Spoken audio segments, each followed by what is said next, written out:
pedido que justamente dialoguemos sobre el tema de la desprotección familiar de los niños y también sobre lo referido al decreto legislativo 1377 y lo relativo al derecho a la identidad según el Tribunal Constitucional. Pasamos entonces, sin más preámbulo, a exponer.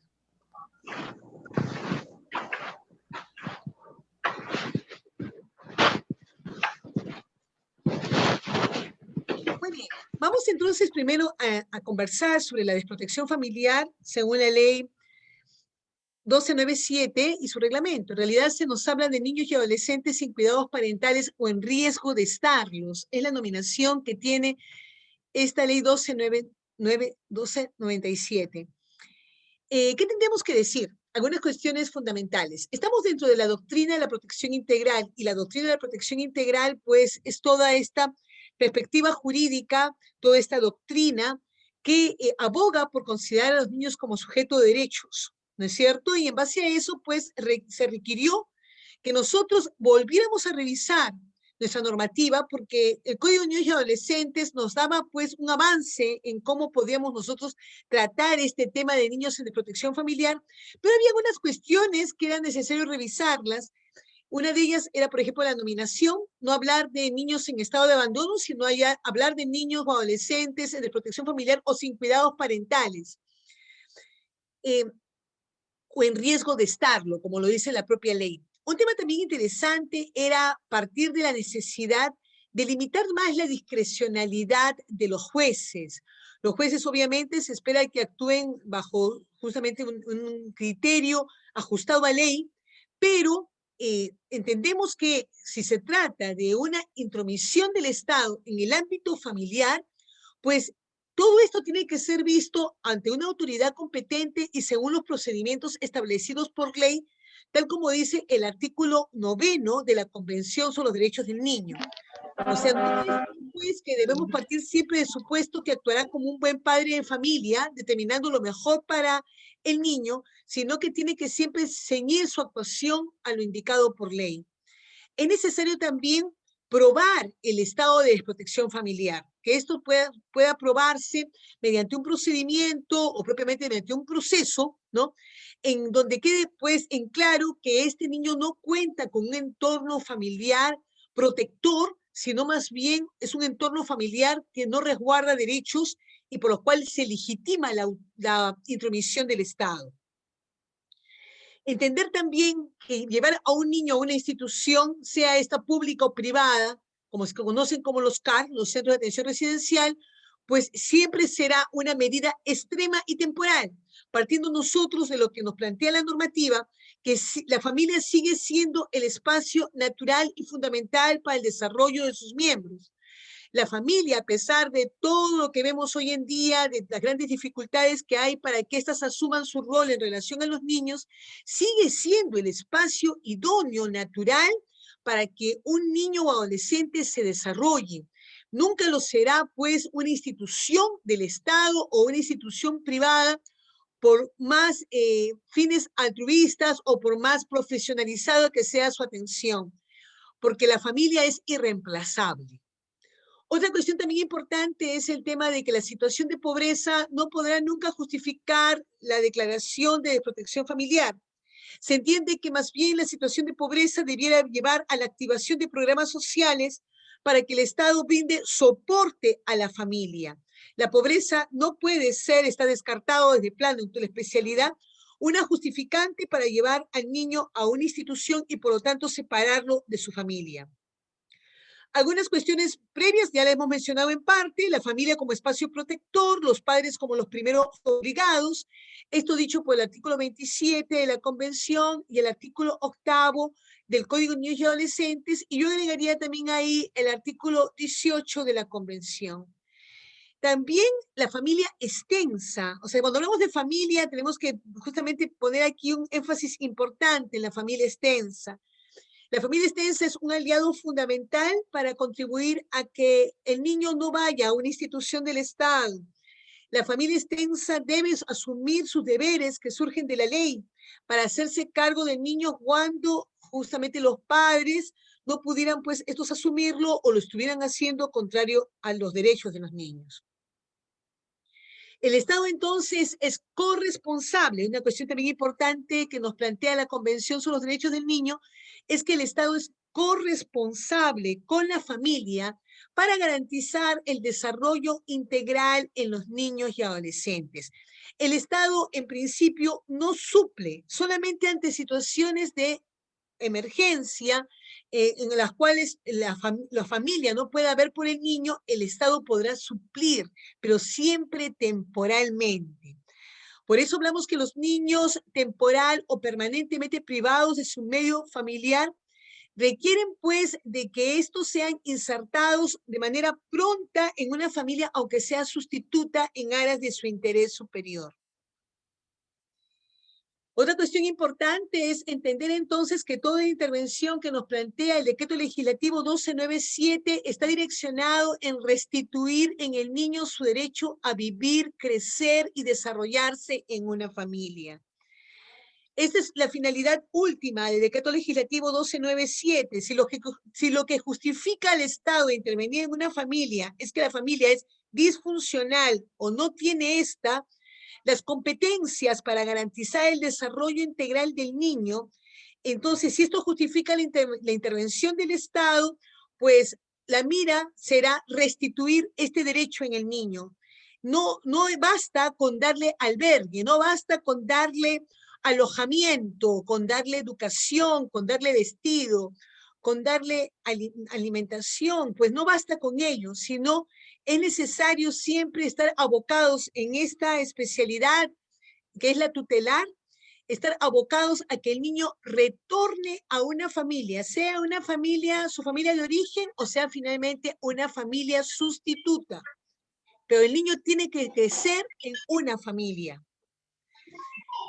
Entonces estamos hablando de cómo la condición de desprotección familiar, ¿no? Refiere finalmente pues a una ausencia de un entorno protector para el niño que garantice pues un derecho específico en ellos, que es su desarrollo integral. Entiendes el desarrollo integral según el artículo 27 de la Convención sobre los Derechos del Niño, que es el desarrollo físico, psíquico, emocional, moral, social, espiritual. Esto es el desarrollo integral.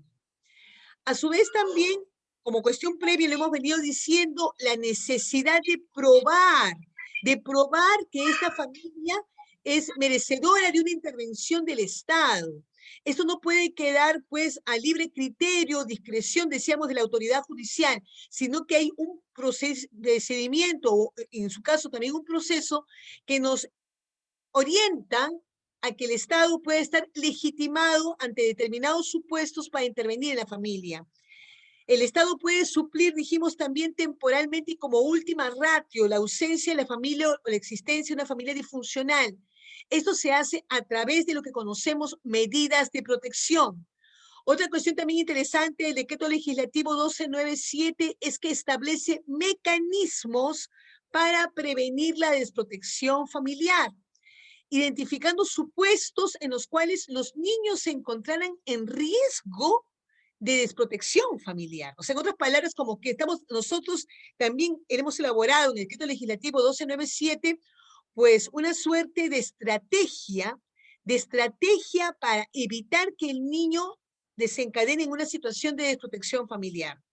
Y toda intervención tiene que ser especializada, técnica. De allí que también se plantea en esta ley la necesidad que exista un plan de tratamiento individual para el niño o adolescente y que éste sea revisado periódicamente a fin de verificar los resultados que se vayan dando en la implementación del plan. Y de ahí nos abocamos a lo que es un tratamiento individualizado, especializado, técnicamente elaborado para ayudar a que estos niños retornen al ejercicio de su derecho a vivir, crecer y desarrollarse en una familia, tal como está dicho en el artículo 8 del Código de los Niños y Adolescentes. Otra cuestión también interesante de este decreto legislativo 1297 es que nos alude al interés superior del niño en la parte preliminar. Y bueno, sabemos nosotros que en realidad, tal como está dado por la Ley 30.466, el interés superior del niño pues es un derecho sustancial, un principio de interpretación y una norma de procedimiento. Y asegura pues, como acá se plantea bien, el derecho del niño a garantizarle su desarrollo integral en su familia y en caso excepcional en un entorno familiar alternativo, ¿no? También el interés superior del niño significa que en lo posible se respeten los vínculos del niño con sus familiares, aún estando el niño o adolescente en un centro de atención residencial bajo el cuidado del Estado. El interés superior del niño tiene que evaluarse la posibilidad de que mantenga vínculos con su familia de origen. Obviamente, si es que mantener esta relación afecta al niño, pues no procederá. Y otra cuestión también basada en el interés superior del niño es que tenemos que apoyar a las familias de origen para que en lo posible el niño retorne al cuidado de estas. Una cuestión, pues, también que nos plantea este artículo 3 del Decreto Legislativo 1297 es que cuando exista conflicto entre el interés superior de un niño y otros intereses o derechos, importante saber que acá cuando se refiere a otros intereses o derechos, pueden ser intereses o derechos en el mismo niño o en relación a terceros. La autoridad competente analiza y pondera los derechos de todos los interesados. Y aquí pues tiene que ver con un tema de ponderación que nos acerca pues a un test de proporcionalidad pues que conocemos nosotros en el derecho constitucional, en donde es necesario en cada decisión ponderar, ver en qué medida terminamos nosotros priorizando derechos y afectando el ejercicio de otros.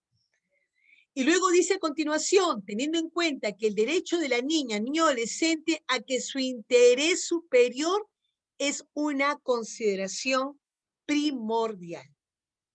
¿Bien? Entonces, como cuestiones previas, hemos visto, en principio, las orientaciones que parten de la doctrina de la protección integral. Esta doctrina, pues, es de la Convención sobre los Derechos del Niño, ¿no? Que se nos plantea aquí una serie de exigencias de cambios que hemos logrado un avance importante con el Decreto Legislativo 1297. Hemos aludido, pues, a cómo también en la Convención sobre los Derechos del Niño se nos refiere a esta corresponsabilidad del Estado con la familia para garantizar el derecho al desarrollo integral. Y cómo primero se parte de una presunción que la familia de origen, la familia natural del niño, se hará cargo del resguardo de este derecho al desarrollo integral, pero que se legitima la intervención del Estado en la familia cuando se puede, pues, probar que la familia no cumple con este rol. Entonces, el Estado a través de sus agentes, autorizado a intervenir en la familia, limitando la autoridad parental y también, pues, la autonomía familiar, y haciéndose cargo de manera extrema del cuidado y atención de niños o adolescentes que, estando bajo el cuidado de su familia, pues este espacio no ha sido protector, sino más bien transgresor de derechos. Cuando el Estado se hace cargo, estamos diciendo también que el fin último de la intervención del Decreto Legislativo 1297 no es que el Estado pues brinde alojamiento, albergue, ¿no? La atención de necesidades básicas a los niños, sino que la mira última de su intervención es que el niño retorne a una familia, sea una familia de origen, sea una familia sustituta. Entonces, y esto pues justamente lo logra a partir de lo que son la aplicación de medidas de protección. Vamos a conversar sobre las medidas de protección, que es parte de la estrategia del Estado, ¿no? Como lo es también el hecho de considerar que hay que evaluarse qué tan el nivel de afectación del niño en la dinámica familiar. Si es un nivel de afectación leve, corresponderá que el niño se encuentre en riesgo de encontrarse en desprotección familiar, en riesgo de no contar con los cuidados parentales. Y cuando está en riesgo, amerita una intervención del Estado mínima a través de una instancia administrativa, como veremos. Por eso, y esta intervención mínima de la instancia administrativa tiene un rol preventivo. La finalidad es evitar que el caso derive en una situación de gravedad mayor y que corresponda retirar al niño de su familia. Y para lograr, pues, una intervención efectiva, para lograr potenciar lo que es la función de la familia en el resguardo del niño, para lograr resguardar a este niño, existe lo que es un plan de tratamiento individual en donde será necesario identificar los factores de riesgo y también los factores protectores en cada caso concreto y elaborar una estrategia para que este niño no padezca lo que es una situación de desprotección familiar o de no cuidado o resguardo de sus derechos. Hemos aludido también al interés superior del niño, ¿no? Y le entendemos entonces en ese sentido una ponderación de derechos en el propio niño con relación a terceros. ¿A fin de qué? A fin de tomar las decisiones más acordes con el resguardo de su desarrollo integral. ¿Cuáles son los principios tutelares? O sea, ¿en qué se basa finalmente esta intervención del Estado? Vemos nosotros que estos principios son muy importantes conocerlos. Se nos plantea primero un tema de diligencia excepcional. Los casos que autorizan al Estado a intervenir en la familia son casos de extrema gravedad, ¿de acuerdo? O sea, estamos nosotros justificando a que los agentes estatales intervengan en la dinámica familiar. Por lo tanto, deberá entenderse que ante la gravedad del caso, pues el Estado tiene que actuar con mucha diligencia. Se habla de una diligencia excepcional, o sea, con un máximo de celeridad, de cuidado, de eficacia, ¿no? En cada caso con gente, con profesionales técnicos, especializados, ¿no? Por eso tenemos también el principio de especialidad y profesionalización. Entender también un principio acá directamente relacionados con lo que hemos venido conversando, es el principio de necesidad y el principio de excepcionalidad. La necesidad, tenemos que ver justamente qué medida de protección es necesaria para el caso concreto. Y tiene que ser, pues, también excepcional el hecho de que el niño pueda ser retirado de su familia. Y la mira es que este niño retorne a una familia. Es excepcional. Y por ello también, en aras de lograr una diligencia excepcional, como hemos dicho, está el tema del informalismo, o sea, que no sean aspectos formales, ¿no? Que más bien que tenga un nivel máximo de flexibilidad, la resolución de cada caso, adecuándose a las circunstancias personales y sociofamiliares del niño, teniendo en cuenta que las dinámicas familiares son bastante volubles, que lo que pudo significar en un primer momento retirar al niño de su familia puede haber variado esa dinámica al punto de favorecer a que éste retorne a la misma. Entonces, la revisión de las medidas de protección es un tema crucial. Y bueno, estamos hablando de una excepcionalidad, de una intervención, pues, del Estado necesaria, ¿no? ¿Y esto en qué se basa? Y eso es importante que lo vayamos teniendo muy en claro desde un principio. Tener en claro que nosotros tenemos una suerte de estrategia legal para brindar atención y cuidado al niño. Partimos de una presunción, les decía, una presunción que es posible de desvirtuarse. La presunción es que la familia, específicamente los padres son los primeros obligados por ley, van a ver por el cuidado y atención del niño en la institución de la patria potestad. ¿De acuerdo? O sea, se entiende que los padres tienen este encargo social. Un encargo social, vea usted por el cuidado y atención de los niños o adolescentes que tiene justamente bajo su cargo, bajo su autoridad, con los deberes que tiene con respecto a ellos por lo que es la patria potestad. Pero puede suceder que por distintos motivos esta patria potestad en su ejercicio esté siendo afectada, sea que no se cuenta con los padres o que estos no cuentan, decíamos, con las competencias idóneas y se les haya iniciado algún proceso para afectar el ejercicio de la patria potestad. Ahí entonces correspondería la figura de la tutela. La tutela es una institución civil, lo sabemos bien, es un cargo obligatorio. ¿Ya? Es un cargo en realidad que suple la patria potestad. Tiene los mismos derechos y deberes que la patria potestad.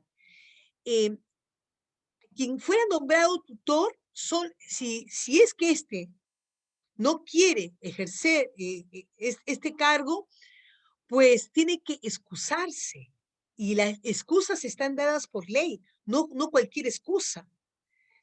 Puede pues alegar de repente un tema de edad, puede alegar un tema de enfermedad, puede alegar que tiene ya muchos hijos, puede alegar que tiene un trabajo que no le permite estar estable en un lugar. Entonces pueden haber una serie de excusas planteadas por ley para eximirse de asumir este cargo de tutor.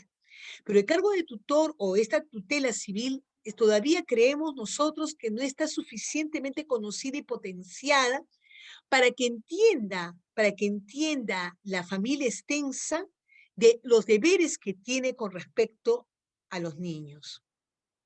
Hay distintas formas de nombrar tutor. Podemos nombrar tutor a través de un testamento.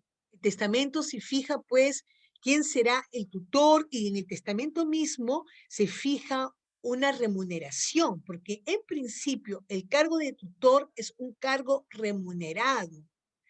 Y el testamento puede disponer parte de la masa hereditaria para una remuneración al tutor, que será cargo del niño. Digámoslo, de repente si tenemos una figura de un padre, pues que de repente un viudo que ha estado cuidando de su hijo pequeño, y este pues lamentablemente también conoce de una enfermedad que tuviera, o de repente por precaución, ¿no? Lo que hace es sencillamente establecer un testamento y en su testamento nombra a una persona de su confianza como tutor de su hijo. Y ahí también establece, pues, cuánto recibirá de remuneración y las exigencias que plantea para este tutor con respecto a su hijo. La tutela legal es otra figura establecida y esta tutela legal es la tutela de pleno derecho y tiene que ver con la familia extensa. Es decir, estamos hablando, por ejemplo, de que a la muerte de los padres, podría ser hasta en un accidente, ambos padres fallecen, queda el niño huérfano de ambos y corresponde, en principio, asumir la tutela legal a los abuelos. Los abuelos tendrían entonces el deber de ver por ellos, pero también hay un orden de prelación. ¿Qué pasa si no pueden los abuelos? O sea, en principio son los hermanos, si tuvieran hermanos mayores, los abuelos, los tíos, ¿no? Entonces vemos cómo en la normativa hay una estrategia interesante para que el niño no quede solo, sino que quede bajo el cuidado también de la familia extensa en caso de no contar con los padres en lo que es el ejercicio de la patria potestad. Ya, entonces eso es importante de plano saberlo, y acá esta es la figura para el rol que le corresponde a la familia extensa está entonces en la tutela legal. La tutela dativa es aquella que tiene lugar propiamente con un consejo de familia. Sabemos que existe esta figura de consejo de familia, la cual solicita su constitución al juez, el juez preside el consejo y el consejo toma decisiones con respecto al niño. Y este consejo puede decidir nombrar un tutor. Esa es la tutela dativa. Y acá también corresponde darle una remuneración a este tutor que tendrá pues que la familia encargarse de ello. En la tutela legal sí no está dicho nada de remuneraciones. Se entiende que es parte de los deberes que tiene, repito, los miembros de la familia extensa de ver por el niño, que es miembro de su familia. Bueno, espero que todo esto hasta aquí haya quedado claro. No sé si habría alguna pregunta. Nos damos espacio para unos 5 minutos de preguntas. Buenos días, doctora. Buenos días, ¿cómo está? Muy bien, muchas gracias por la exposición. Doctora, yo tengo una situación al respecto. Hay una menor que quedó en desprotección porque el padre murió hace 3 años y la madre lastimosamente murió en este problema que hubo en la discoteca Thomas Bar, ¿ya? Y tenían una menor de 4 años. ¿Ok? Lastimosamente la madre al momento de morir, cuando murió, estuvo hospedada en la casa de los tíos, que vendrían a ser tíos abuelos de la menor, ¿no? De la menor desamparada. Entonces, como fue un tema mediático, el Ministerio de la Mujer intervino de manera inmediata, ¿ok? De manera inmediata, por el tema de la prensa. ¿Y qué hizo? Agarraron y le otorgaron el tema de la resolución como digo, de cobijo por parte a los tíos abuelos de la menor. Les dio acogimiento ¿No? familiar. Para esto, ya, los tíos abuelos nunca mencionaron que esta menor cuenta con una abuela paterna con la cual ella tiene bastante apego y vive. Entonces, obviaron toda esa información y le dieron la resolución temporal, algo así es el tema. Entonces, cuando nosotros nos hemos enterado, la abuela, hemos presentado un escrito al Ministerio de la Mujer, haciéndole, al Ministerio de la Mujer, haciéndole mención de que la abuela paterna existe y es más, hay bastante apego emocional, la niña siempre ha vivido con la abuela hasta los 3 años, hasta que viajó y todo lo demás, y el Ministerio de la Mujer, no sé si de manera arbitraria, no sé bajo qué concepto, ha denegado el documento que nosotros hemos presentado. Adicionalmente a esto, para que ellos puedan entregar a los tíos abuelos a la menor, no han hecho un buen filtro de información, porque la familia temporal a quien han asignado a la niña tiene denuncias de violencia familiar mutuas.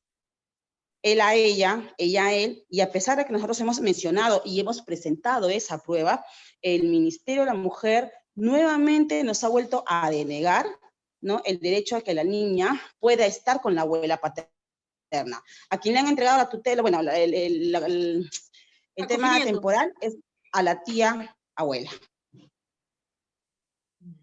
Interesante, mire. Yo lo único que le puedo, hay una cuestión que tiene que ver. En principio, no le correspondería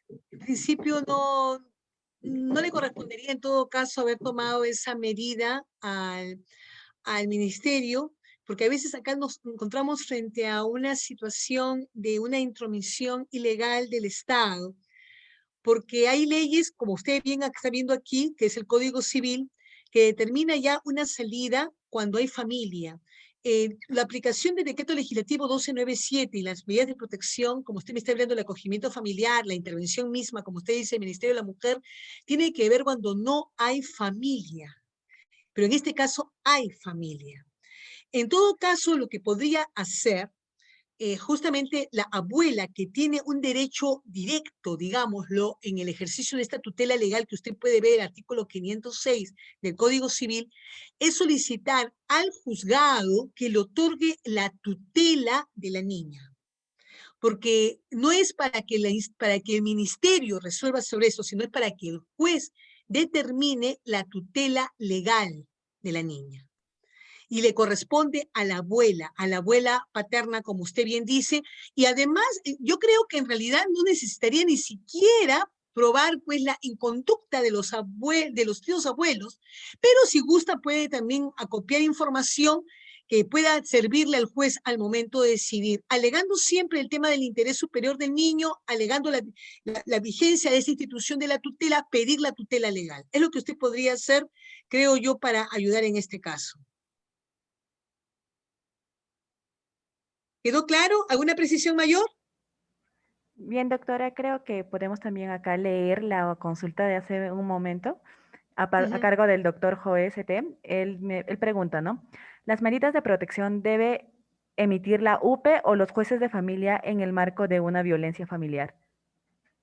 Interesante. Vamos a llegar a ese tema, ¿de acuerdo? Vamos a llegar a ese tema y va a depender mucho de en qué supuesto estemos, ¿de acuerdo? Vamos a llegar a ese tema, no se preocupen, es un tema interesante, por favor, si me lo olvidara, me lo recuerdan. ¿Ya? Bien. Entonces vamos avanzando, Claro, doctora, ahí hace un momento estaba levantando la mano la doctora Rubí Wendy, si podría encender Claro que su sí. audio, por favor. Con esta intervención cerramos este primer bloque para continuar. Adelante, por favor. Buenos días, doctora. Mi pregunta es si un niño que es retirado del seno familiar y el cual es insertado en una familia sustituta adquiere algún tipo de tutela? Interesantísima pregunta. Mira, ese es un tema que en realidad tendríamos que conversarlo más, pero partimos que no. Cuando se entrega a un niño en acogimiento familiar, la misma institución, o sea, de acogimiento familiar, doctrinalmente la conocemos como aquella que no da tutela. El juez tendría al momento que confirmar esta medida de protección, establecer que da el acogimiento familiar y que da la tutela a la familia que acoge. Tiene que decirlo explícitamente. Yo me he encontrado con casos de acogedores, de familias acogedoras que se han encontrado con grandes dificultades por no tener la tutela. ¿Y por qué? Porque la tutela te da representación legal, cosa que no te da el acogimiento familiar. El acogimiento familiar lo que te da es la autoridad para tener contigo al niño y tener que reportar periódicamente a la autoridad judicial cómo estás cuidando del niño, pero no te da la representación legal. Interesante, muchas gracias por la pregunta. Seguimos para adelante. El tema de los expósitos, la tutela de los expósitos, ya no hablamos de esto, en realidad ya hasta la figura de expósitos ha salido de la ley, que es justamente aquella con la cual nominábamos a los niños recién nacidos abandonados en las calles. Un niño recién nacido, abandonado en la calle, como hemos conocido muchos casos, se llamaban expósitos. Y esto ya justamente no le damos ese término, y sí entendemos obviamente que el Estado tiene un rol en lo que es la atención de estos niños, en que en principio se encontrarían en una situación, pues, obviamente, de desprotección familiar. Vamos entonces a entrar un poco más en detalle, y aquí vamos a responder a la pregunta del doctor que nos hiciera por chat, y vamos a entrar a más detalle con respecto a lo que es la estrategia del Estado en base al decreto legislativo 1297.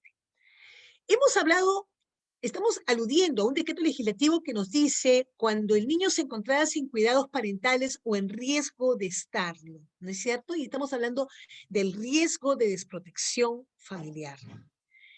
El Estado plantea, entonces, en esta situación de riesgo siempre tenemos que leerla de manera preventiva, ¿de acuerdo?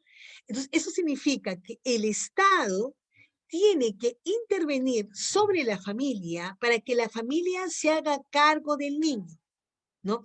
Esta situación de riesgo no autoriza a retirar al niño de su familia. El niño permanece en su familia. Y el Estado, por lo tanto, repito, tiene que fortalecerla a esta. Este es un gráfico bastante interesante, como verán ustedes aquí, donde se habla de la etapa de evaluación e implementación de lo que es este plan de trabajo individual y su respectivo seguimiento. Primero hay una etapa de evaluación. La etapa de evaluación significa, y todo esto, como estamos en riesgo, corresponde solo a una instancia administrativa, que en principio tendría que ser la DEMUNA, la Defensoría Municipal de Niños y Adolescentes, acreditada, ¿no?, conforme lo dicho por el decreto legislativo 1297, pero en caso que no existiera una DEMUNA acreditada, le corresponderá a la Unidad de Protección Especial del Ministerio de la Mujer y Poblaciones Vulnerables. Se han creado muchas UPEs, todavía faltan, ¿no? Pero bueno, en sí, esa es la mira. La mira es que una instancia administrativa intervenga a este nivel. ¿Qué es lo que tiene que hacerse? Tiene que evaluarse la situación del niño. Evaluarse la situación también de la familia, ¿no? Para poder justamente tomar la decisión más acertada. En esta evaluación puede, pues, concluir en una declaración de riesgo o en una desprotección familiar. Hay que distinguir, por favor, esto de plano, tenerlo muy en claro. Una cosa es hablar de riesgo, declarar riesgo, y otra cosa es declarar desprotección familiar. ¿Bien? Entonces, al momento de declararse la desprotección familiar, tiene que lograrse lo que es implementación de la estrategia. La estrategia se ciñe a un plan de trabajo individual, ¿no? ¿Esto en base a qué? En base a los factores de riesgo de este niño y de esta familia. ¿Qué es lo que queremos revertir para que esta familia se vuelva funcional para el cuidado del niño? esta intervención, como les decía yo, esta estrategia, esta implementación de factores protectores y disminución de factores de riesgo es a través de medidas de protección. Y un paso adicional ya tiene que ver con el seguimiento, ¿no? Tiene que darse un seguimiento, ¿no?, a cómo se viene, qué impacto va teniendo estas medidas de protección en la dinámica familiar para que se den los ajustes que sean necesarios.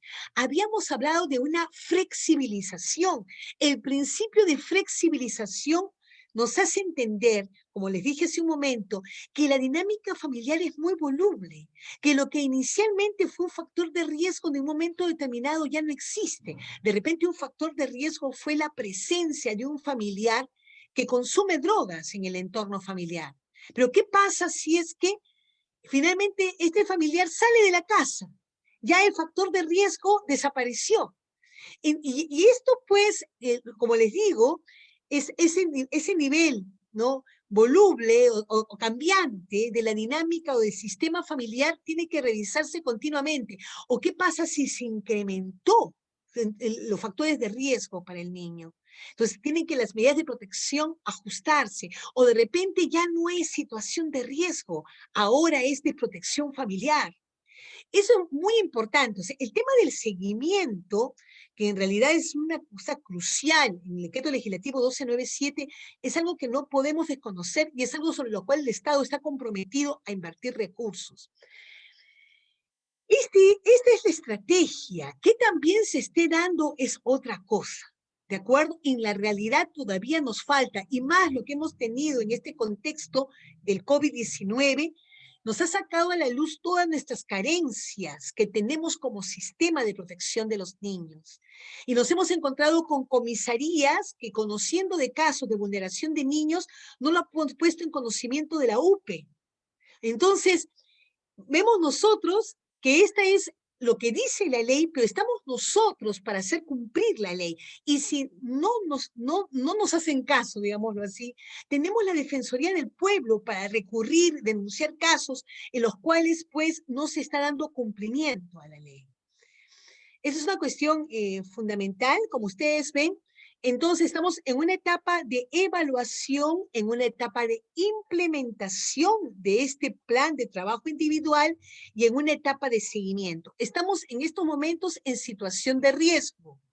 ¿Cuáles son las medidas de protección en situación de riesgo? Ven ustedes todas estas medidas que están aquí dichas, como les dije hace un momento, no implican retirar al niño de su familia, sino es el Estado, a través de instancias administrativas, como es la de MUNA, como es la UPE, interviniendo en las familias para darles a estas el soporte que necesitan para incorporar pautas de crianza positivas o competencias parentales, ¿no? Ahí está apoyo a servicios de educación y salud, acceso a servicios de atención especializada, apoyo psicológico a favor del niño, acceso a servicios. Tiene que ver con programas sociales, con programas implementados en principio desde el municipio a nivel local.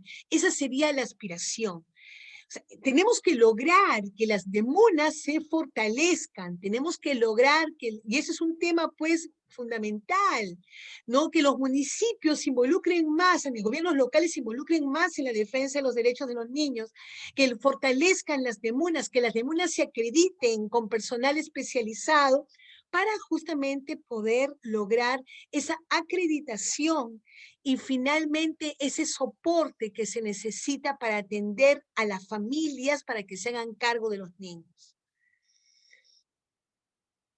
Esta es otra figura que también está dada por el decreto legislativo 1297. El tema de la desprotección familiar provisional. En este caso, a diferencia del otro, el Estado se hace cargo del niño. El Estado puede retirar al niño, ¿no? Y en realidad, si es de protección familiar, corresponde en principio, sí, su retiro, ¿no?,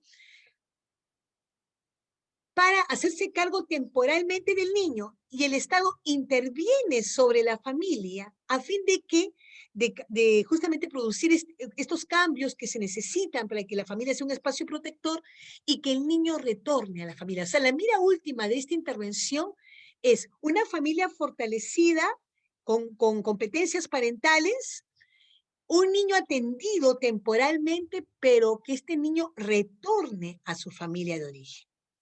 Esa es desprotección familiar provisional. En lo que es la desprotección familiar provisional, como estamos viendo nosotros, hay una etapa también de evaluación, ¿no? En esa etapa de evaluación hay una intervención de la Unidad de Protección Especial. Acá ya no es la de MUNA, acá es exclusivo de la Unidad de Protección Especial del Ministerio de la Mujer y Poblaciones Vulnerables.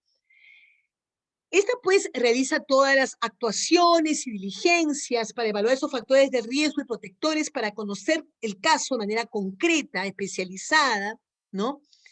Se recoge la opinión del niño y se declara, pues, esta desprotección familiar provisional mediante una medida de protección que la aplica la UPE, ¿no?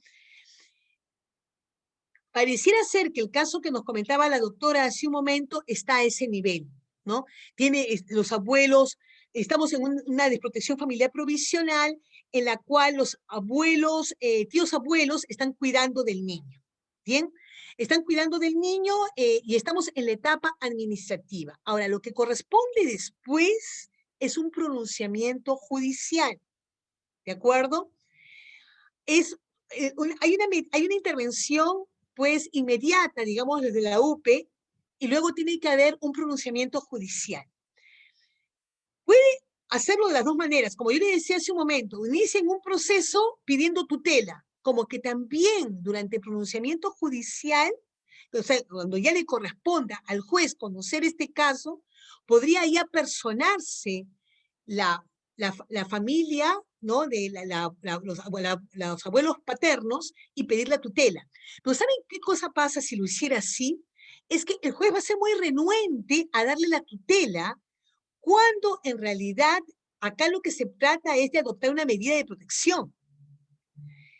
El acogimiento familiar por sí solo no es, hay que diferenciarlo, con la pregunta que también hacían de sus compañeras, hay que diferenciarlo de la tutela. Estos abuelos paternos pueden ir más allá del acogimiento familiar, tienen más deberes y derechos sobre ese niño. Por lo tanto, les correspondería pedir la tutela. ¿De acuerdo? Eso es importante esclarecerlo. Acá nos quedamos solamente a un nivel de medidas de protección, porque estamos partiendo del supuesto que no hay familia extensa. Lo que pasa es que vamos a encontrarnos nosotros con que, lamentablemente, una crítica que puede existir a esta normativa es que se establecen medidas de protección teniendo en cuenta a la familia extensa. ¿De acuerdo? Esa es una crítica. No podemos nosotros adoptar medidas de protección teniendo familia extensa. La medida de protección o la intervención aquí del Estado, como lo dije hace un momento, es para poder demostrar en este proceso que este niño no cuenta con padres, pero que tampoco no cuenta con familia que se haga cargo de él, a tal punto que el Estado tiene que intervenir. Entonces, es una crítica, no se ha logrado comprender hasta el momento, es un tema que nos cuesta comprender. Yo creo que son rezagos de una mirada distinta del niño antes de la convención. Nos está costando entender que esta intervención tiene lugar cuando no hay familia. ¿De acuerdo? Y repito, familia no solamente en el plano de los padres, sino familia en plano de abuelos, tíos. ¿Por qué? Porque si hubiera familia nos quedamos en la tutela. ¿Por qué tenemos que entrar al decreto legislativo 1297? No, pues no corresponde. Es un supuesto distinto. Con respecto entonces, acá vemos con claridad en lo que es de protección familiar provisional dos momentos bien marcados. Un momento de investigación, repito, a cargo de la instancia administrativa, que es la UPE, y un momento judicial. Y en ese momento judicial es donde ya pues lo que hace el juzgado es emitir una resolución en donde se determine que el niño se encuentra en desprotección familiar provisional.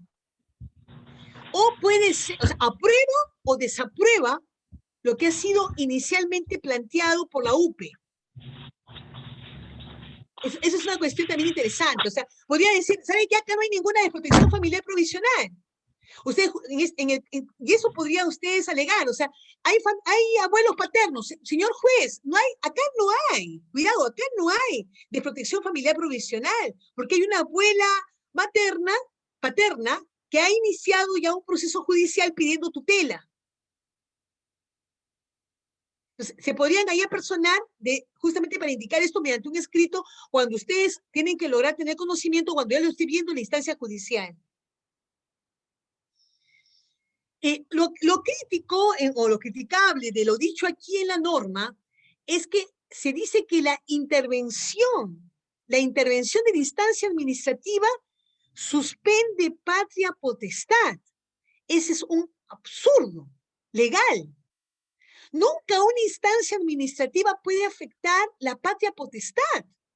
Eso solamente compete al juzgado. O sea, no le correspondería. Bueno, está claro que declarar a un niño en desprotección familiar provisional, ¿no? Tiene que hacerlo un juez, no una instancia administrativa. La instancia administrativa tendrá que investigar, acopiar información, pero en realidad o dar una medida de protección inmediata para atender al niño, pero variar la condición del niño en el entorno familiar, afectar la patria potestad, declarar a un niño en desprotección familiar provisional solamente es competencia del juez, no de una instancia administrativa. ¿Está claro esto? Es importante que lo tengamos muy en claro. Y finalmente, dentro de todo el esquema del decreto legislativo 1297, está el tema de la desprotección familiar permanente. En lo que es la desprotección familiar permanente, tenemos a un Estado que se hace cargo del niño como lo dice la ley, de manera continua, permanente. ¿Con miras a qué? Con miras a lograr que este niño sea adoptado, sea incorporado a una familia adoptiva. Ya de plano, la familia del niño de origen ya quedó descartada. Esta familia es irrecuperable, con esta familia no podemos hacer nada para hacerla funcional y que se haga cargo del niño.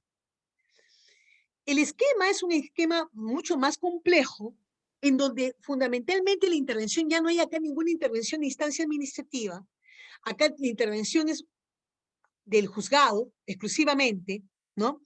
Y ven ustedes cómo justamente se va planteando, ¿no? Esta posibilidad, porque que normalmente una desprotección familiar permanente tiene lugar ante unos supuestos muy graves o ante supuestos de que estando en provisional no fue recuperable la familia y hay que ya declarar al niño en desprotección familiar permanente. Hay un momento justamente en donde interviene, ¿no?, el Ministerio Público, como ustedes ven, haciendo sus observaciones y dando su dictamen. Hay un momento de exposición de las partes. Hay un momento de escucha al niño, una audiencia especial de escucha al niño, una audiencia de alegatos.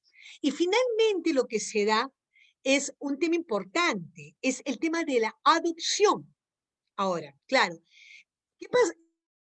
Es importante saber nosotros que una familia que tiene en acogimiento familiar a un niño puede lograr la adopción. Y hay mucho ojo con este caso que nos planteaba su compañera, ¿no? La doctora que intervino. Son los abuelos paternos. ¿Qué pasa si en este caso los tío abuelos, hay que tener cuidado que si tienen estos el acogimiento, puedan estos luego, en un proceso de protección familiar permanente, solicitar la adopción. Porque si solicitan a la adopción, ahí estamos, sí, ya un tema perdido para los abuelos paternos, ¿ya? Entonces hay que intervenir pronto de la manera como les he venido aconsejando. ¿Por qué? O sea, ese es un tema nuevo. Antes no estaba visto. El decreto legislativo 1297 nos lo plantea de esa manera. Quien acoge, cosa que no estaba dado, repito, esto más bien había mucho obstáculo para ello, pero una familia que acoge en medida de protección puede, al momento y que puede haber sido una medida de protección en desprotección familiar provisional, ahora que estamos en permanente y ha acogido al niño tiempo, 2 años aproximadamente, puede solicitar al juez, esta familia que acoge, que le otorgue el niño en adopción. Al momento, repito, que se le declara judicialmente en desprotección familiar permanente. ¿Qué ocasiona la declaración de desprotección familiar permanente? Produce la pérdida de la patria potestad. La provisional suspende, en este caso se declara la pérdida, y al declararse la pérdida, el niño se declara adoptable, y si hay alguien que la solicita, que en este caso es una familia que lo acogió, y esta familia ha sido continuamente evaluada y ha cuidado del niño, se le podría dar la adopción. Y así se simplifica este tema de la adopción. ¿Ven ustedes qué interesante? Es un tema bastante interesante, este tema de siempre de decreto legislativo 1297 y sus alcances. Las medidas de protección, de repente, escuchándolas nos va a quedar mucho más claro la crítica que tengo y también este tema de poder lograr la adopción. Hay medidas de protección provisionales que tienen que ver con el acogimiento familiar, ¿no? Acogimiento familiar de familia extensa. Yo digo, pero ¿por qué familia extensa acogimiento familiar? Si puede tener la tutela. O sea, ¿por qué? O sea, y el acogimiento familiar es menos que la tutela. ¿No? Por eso a mí me sorprende que se ha puesto esta medida de protección. El acogimiento familiar con tercero, un acogimiento familiar con un personal profesionalizado, que puede ser una persona con competencias profesionales para brindar atención al niño. Y también está el acogimiento residencial. El acogimiento residencial es el albergue, ¿no? Y tenemos en lo que es desprotección familiar, ¿no? Ya permanente, las mismas. Solamente que se agrega la adopción. La adopción sigue siendo indicada por ley como una medida de protección.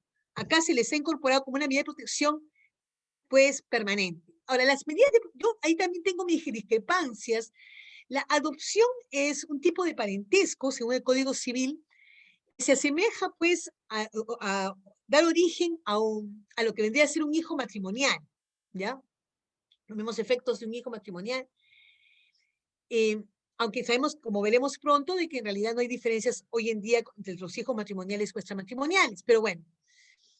Pero si decimos que es medida de protección, todas las medidas de protección, propiamente la naturaleza de una medida de protección es su temporalidad. Una medida de protección tiene esa característica, su temporalidad. Cuando yo discutía esto con personas a cargo en los temas en MIP, me decían, pero es que la adopción es una medida excepcional, es una medida de protección excepcional, ¿no? Sui generis, ¿no? Y por eso es que justamente está planteada de esa manera dentro de una medida de protección. A pesar que las medidas de protección, repito, siempre tienen naturaleza de temporalidad. ¿Por qué la adopción es una medida de protección? ¿Por qué le hemos puesto ahí? Pues bueno, por una cuestión estratégica, o sea, porque como tenemos las adopciones por vía administrativa y no solamente judicial, pues entendemos que, pues, si queremos que una instancia administrativa otorgue adopción, tiene que ser considerada como una medida de protección. ¿Cuáles son los supuestos para encontrarnos frente a riesgo o desprotección familiar? Nos lo dice la ley.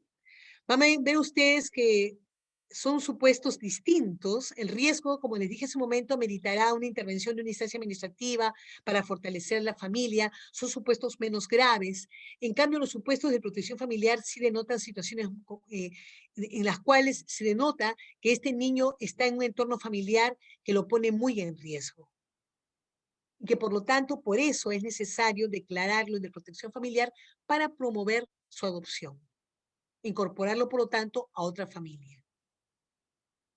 Contestando un poco la pregunta de un doctor que me hiciera más temprano, con respecto a esta, ¿cuándo sería aplicable? ¿Qué medidas de protección? Si son las medidas de protección de la 30364 de violencia familiar o son las medidas de protección de la 1297, ¿no? Miren, en realidad, yo haciendo un estudio sistemático de la normativa, yo me atrevería a plantearles este esquema. Si vamos en estos momentos a poner atención al tema de violencia, y desprotección familiar, solamente exclusivamente a lo que es violencia física, psicológica, sexual, yo les plantearía este esquema. Cuando estamos frente a un caso de castigo corporal o trato humillante a los niños que no constituyen hechos punibles, es decir, que son leves, al punto de no ameritarse activar pues el sistema en base a la 30364, pues sería de aplicación la ley 30403, que es la que nos prohíbe el castigo físico y trato humillante en agravio de los niños. Y en estos casos yo aplicaría lo dicho en el decreto legislativo 1297 en relación a situación de riesgo. Es decir, ¿qué es lo que estoy postulando aquí? Cuando los padres incurrieran en castigo corporal o trato humillante que no implique un hecho punible, esto tiene que ser visto por una instancia administrativa para que se apliquen las medidas de protección de la 1297 en relación a situación de riesgo, la que acabamos de ver. O sea, se aplicaría en este caso, que no constituye delito, ¿no? Se aplicarían estas medidas de protección. Y es posible, entonces, en base a situación de riesgo de desprotección familiar, brindar apoyo psicológico al niño, apoyo a la familia para fortalecer sus competencias de cuidado y crianza. Vamos a volver sobre esto, me interesa que se quede claro. Cuando nos encontramos con castigo corporal y trato humillante, punible en el entorno familiar, pues estamos nosotros frente a la 30364, o sea, que refiere a violencia familiar. ¿Cuáles serían las medidas de protección aplicables en este caso?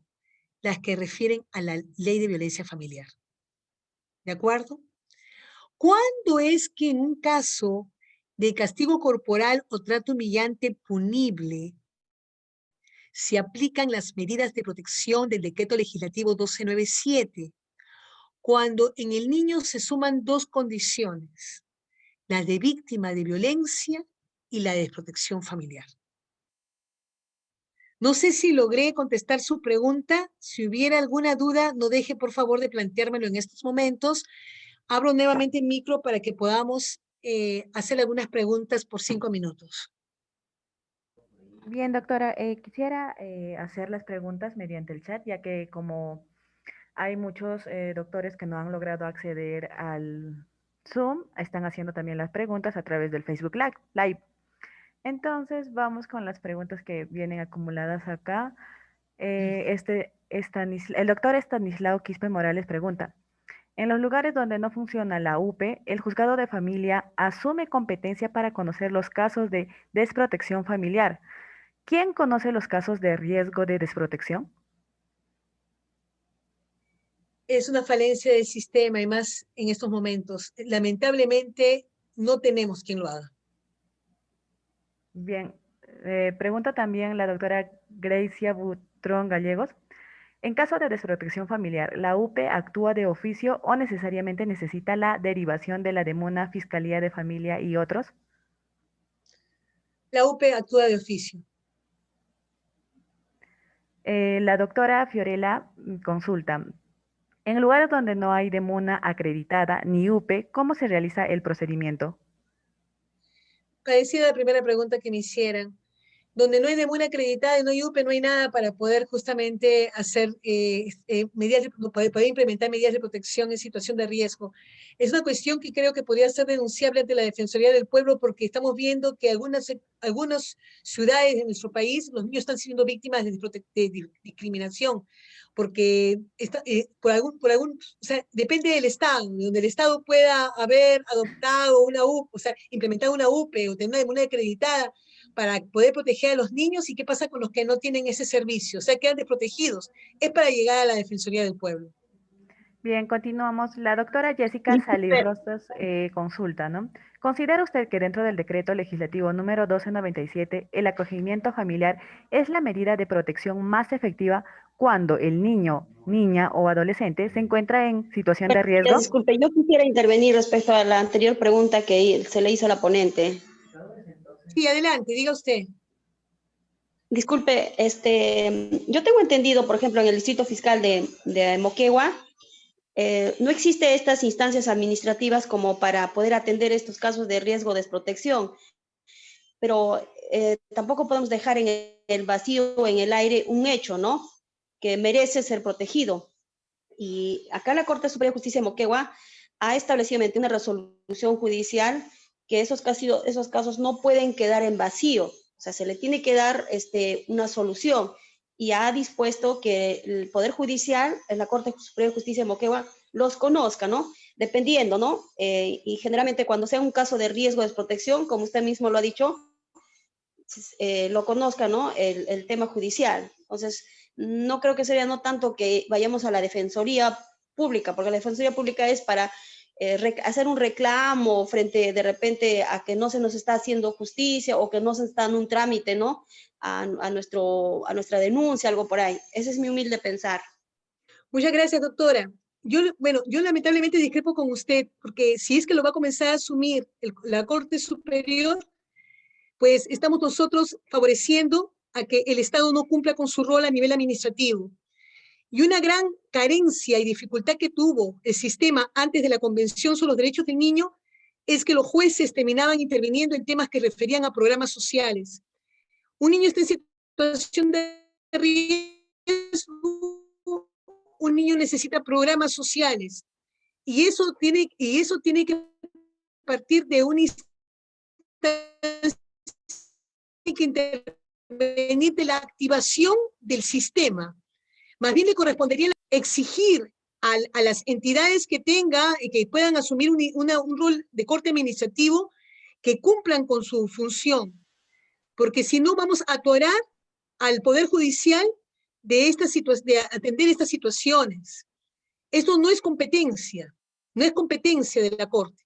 Esto no es un tema de la Corte, ese es un tema del gobierno local, de gobiernos regionales. Ese es un tema que ahí tienen que entrometerse para fortalecer. No podemos, o sea, como tenemos que nosotros a nivel local crear sistemas locales de protección a los niños. Y para crear sistemas locales de protección a los niños, tienen que quedar bien establecidas las competencias de cada entidad. Y hay que exigir que estas entidades cumplan con su rol, porque si no vamos a tener un juzgado, una fiscalía atoradas, que no van a haber casos más graves por atender estos casos que también son importantes porque son preventivos, pero que competen a otra entidad. Esa es mi gran preocupación, y vamos a encontrarnos en una situación en la cual no vamos a brindar la atención que necesitan los casos más graves por atender estos casos. Por ello es que a mí me parece que la Defensoría del Pueblo tiene que también exigírsele que cumpla con su rol, decírsele, mire usted, la ley dice esto, ¿dónde está el servicio que necesita este niño? Hay que exigirle a la Defensoría del Pueblo que a su vez tenga un rol vigilante con respecto a los derechos de los niños, que no se está dando porque no tenemos un sistema especializado al respecto. Entonces, yo entiendo su preocupación, entiendo, doctora, que ante una situación de emergencia, ¿qué hacemos? Pero esas no son situaciones de emergencia, esas son situaciones preventivas. Situación de riesgo son situaciones preventivas. Si fuera situación de riesgo, sería desprotección familiar. Estamos en situación, en otras palabras, si fueran situaciones urgentes, sería desprotección familiar. Si estamos en situación de riesgo, es decir, estamos en el momento previo, que hay que intervenir, pero que no le corresponde a la Corte. Bien, retomamos entonces la pregunta anterior de la doctora. Es un tema bastante polémico, puede generar bastante discusión al respecto, pero yo estoy partiendo de lo que nos plantea la especialidad de niños y adolescentes en términos de la necesidad de que cada entidad cumpla con su rol. Lo que tenemos en nuestra realidad no tenemos un sistema de atención integral al niño y adolescente. ¿Y cuándo lo vamos a tener? Hemos ratificado la Convención en 1990. Tenemos un Código de Niños y Adolescentes de 93 que nos hablaba de este sistema de atención integral. Miren en qué año estamos y no tenemos un sistema articulado para atender derechos de los niños, que tenemos que depender solamente de los juzgados o de las fiscalías. ¿Dónde estamos nosotros como sociedad y como Estado para exigir que cada entidad cumpla con su rol? Ese es un tema, o sea, en realidad, y no podemos cargar todo sobre el Poder Judicial. Eso es, porque, repito, es una cuestión, pues, medular. Los casos más graves tienen que ser atendidos en el Poder Judicial. Sí, por favor. Lo que pasa es que tenemos pocos minutos, pero vamos, porque tenemos otro tema también y tenemos media hora. A ver, vamos, Sí, por vamos. favor, doctora, permítanos Un responderle las favor, dudas a los... un favor. Te voy a pedir un favor, que las apunten por chat y tú haces una selección, porque si yo me detengo más en contestar preguntas, no voy a terminar con la exposición el día de hoy. Bien, bien, doctora. Entonces, solicitamos a todos los doctores, por favor, a hacer sus preguntas a través del chat. Ya, y disculpen la forma en cómo digo las cosas, pero es mi especialidad y es lo que yo le pongo pasión en mi vida, ¿no? Y esa es la forma como yo expongo, ¿no? Bien, Muy entonces, bien, doctora, esta última pregunta sería a cargo a de ver, la doctora Jessica Salí Rosas, quien dice, ¿considera usted que dentro del decreto legislativo número 1297, el acogimiento familiar es la medida de protección más efectiva cuando el niño, niña o adolescente se encuentra en situación de riesgo? es que en situación de riesgo no se aplica acogimiento familiar. Y para situación de riesgo son las que tenemos en estos momentos frente en la pantalla. Cuando se encuentra en desprotección familiar, pues hay que distinguir bien, cuando se encuentra en desprotección familiar, es posible el tema del acogimiento familiar. Si la considero la más efectiva, por lo menos la considero mejor que llevar a un niño a un albergue, ¿no? Ahora, el asunto es que la ley establece que, por ejemplo, si es posible, si es adecuado para el niño, haya visitas de su familia de origen cuando el niño esté en acogimiento familiar. Eso es interesante, porque eso es la mira de poder, lo posible, lograr que el niño estando en acogimiento familiar retorne a su familia de origen. Pero habrá situaciones en las cuales no es bueno el contacto del niño con su familia de origen, y de allí que sea posible, en la medida en que transcurre el tiempo, que esta familia que acogió lo adopte también. La considero por lo menos mejor que esté un niño en un albergue. Y obviamente entendiendo que las familias acogedoras son familias evaluadas y que tienen competencias para hacerse cargo de manera adecuada del niño.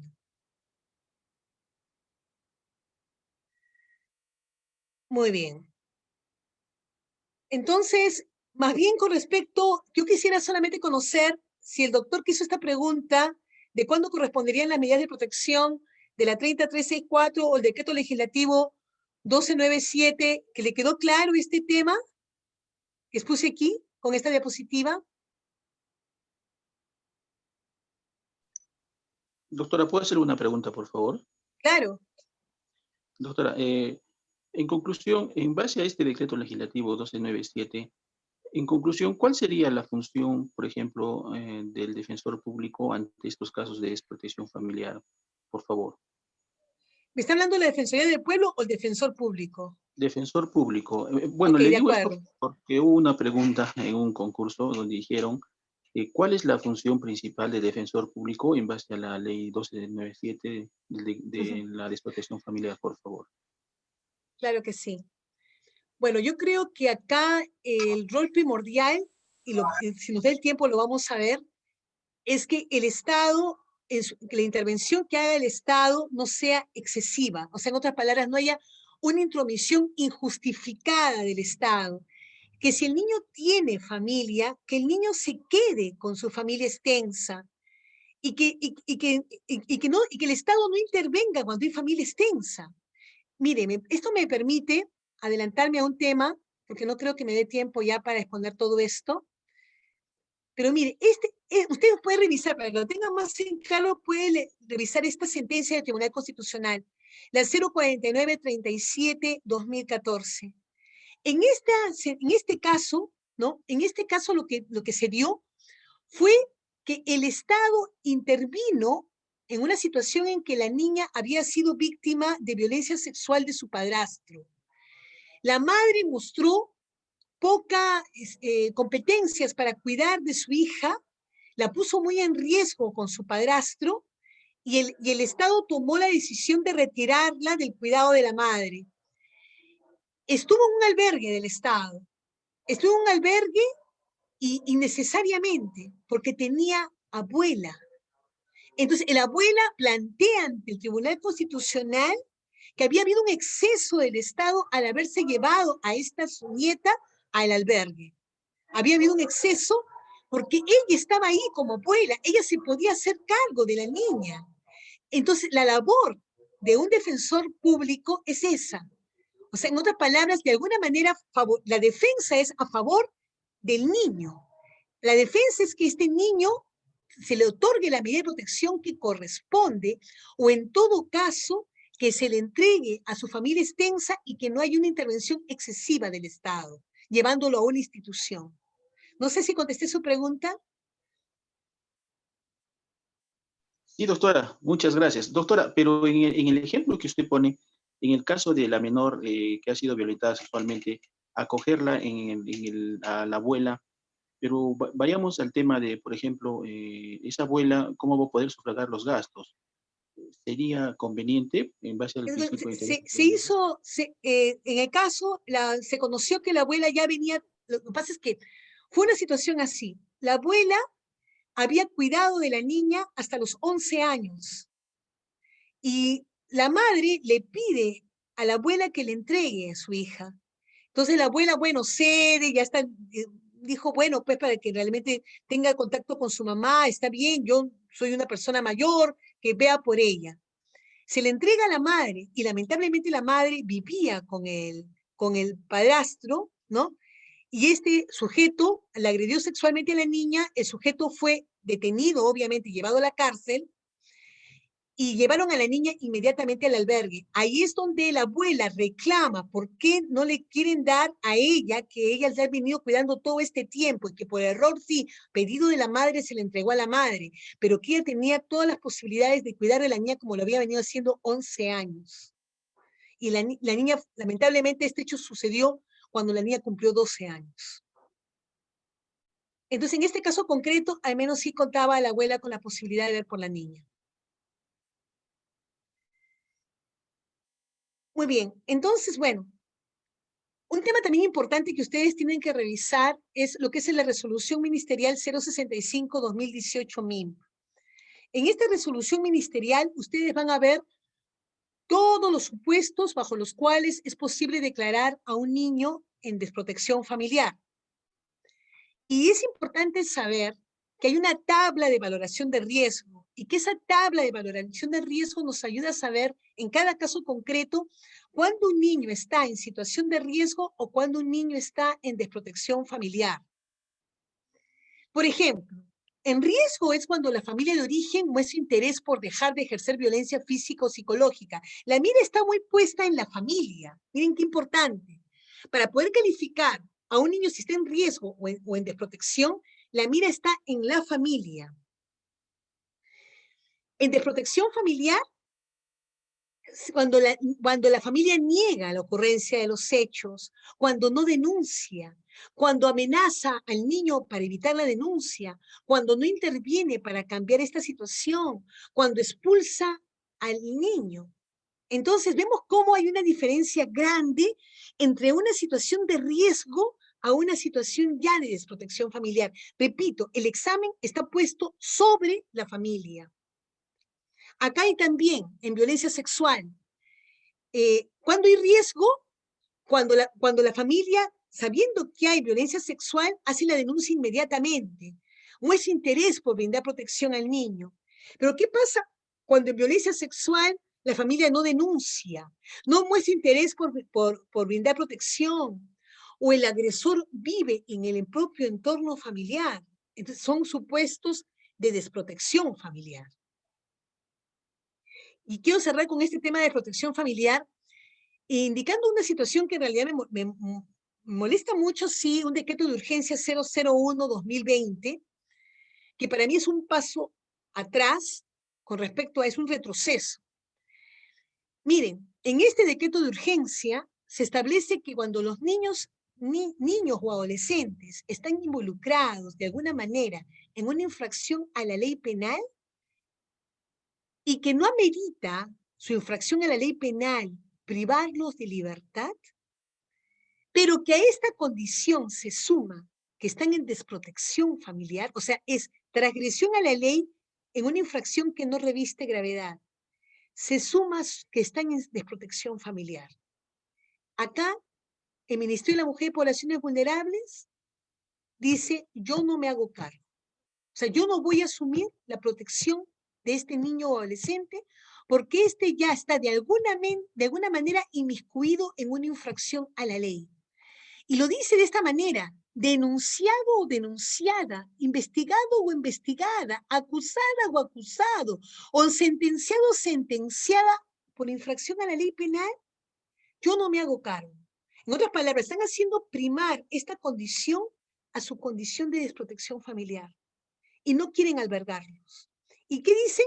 Que lo ve el Ministerio de Justicia y Derechos Humanos, desconociendo que la infracción a la ley penal puede tener como un motivo sustancial el tema de justamente haberse encontrado en desprotección familiar. O sea, la infracción a la ley puede tener un factor de riesgo que es el estar en desprotección familiar.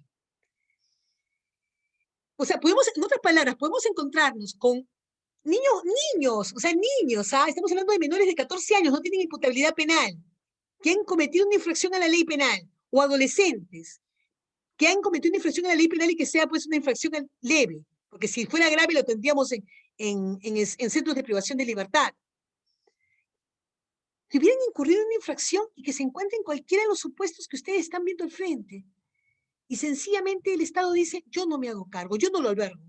¿Es eso posible? Eso está contra la Convención sobre los Derechos del Niño. Eso es un caso para realmente denunciarlo ante la Corte Interamericana de Derechos Humanos.